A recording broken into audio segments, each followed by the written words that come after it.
প্রিয় ভাই ও বোনেরা, আসসালামু আলাইকুম ওয়া রাহমাতুল্লাহি ওয়া বারাকাতুহু।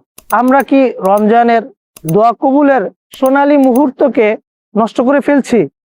আমরা কি নিজেদেরকে দুনিয়াবি কাজে ব্যস্ত করে রমজানের এই দোয়া কবুলের মহামান্বিত সময়গুলোকে হাতছাড়া করছি? ভেবে দেখুন তো, আমরা নিজেদেরকে কত বড় নিয়ামত থেকে বঞ্চিত করছি। আসুন জেনে নেই কিভাবে আল্লাহ তাআলার নৈকট্য অর্জন এবং তার প্রিয় বান্দাদের অন্তর্ভুক্ত হওয়া যায়।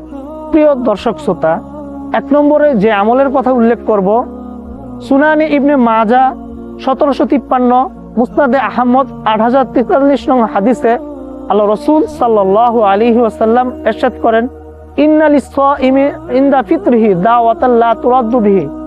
রোজাদারের জন্য ইফতারের মুহূর্তে এমন একটি সময় আছে যে সময়টা আল্লাহ তাআলার কাছে দোয়া করলে আল্লাহ প্রত্যাখ্যান করেন না।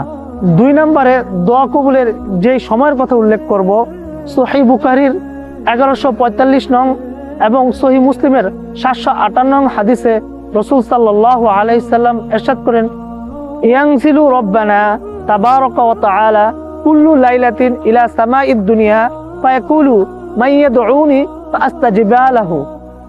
অর্থাৎ আমাদের রব রাতের শেষ তৃতীয়াংশে নিকটবর্তী আসমানে অবতরণ করেন এবং বলেন, কে আছো আমাকে ডাকবে, আমি তার ডাকে সাড়া দিব।